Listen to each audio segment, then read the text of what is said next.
বিমানে চেপে 6 মাসের গর্ভবতী দুর্গা আমেরিকায় এসেছিল স্বামীর কাছে। প্রথমে সে ভাবতেই পারেনি খোলামেলা জীবন থেকে এসে এমন বদ্ধ অবস্থায় কী করে কাটাবে। কিন্তু জীবন বহমান।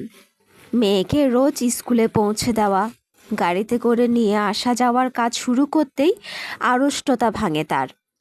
এরপর সে সময় দিতে শুরু করে স্বামীর দোকানেও। কারো কারো সঙ্গে বন্ধুত্বের সম্পর্কেও গড়ে ওঠে। নতুন দেশ আমেরিকায় অভ্যস্ত হয়ে ওঠে দুর্গা।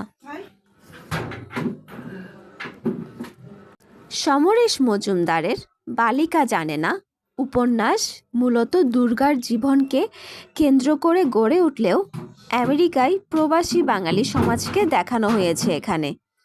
দুর্গার মেয়ে অল্প বয়সেই লেখাপড়ায় বিস্ময়কর প্রতিভা দেখিয়েছে। আত্মবিশ্বাসী দুর্গা যখন স্বামীর ব্যবসার পাশাপাশি অন্য একটি কাজে যোগ দিতে আগ্রহী, তখনই তার মেয়ের জীবনে ঘটে যায় একটি দুর্ঘটনা। কি সেই দুর্ঘটনা? পরিণতিই বা কী হয় এই মেয়ের? গতিময় গদ্যে লেখা এই উপন্যাস পাঠককে শেষ পর্যন্ত কৌতূহলী করে রাখবে।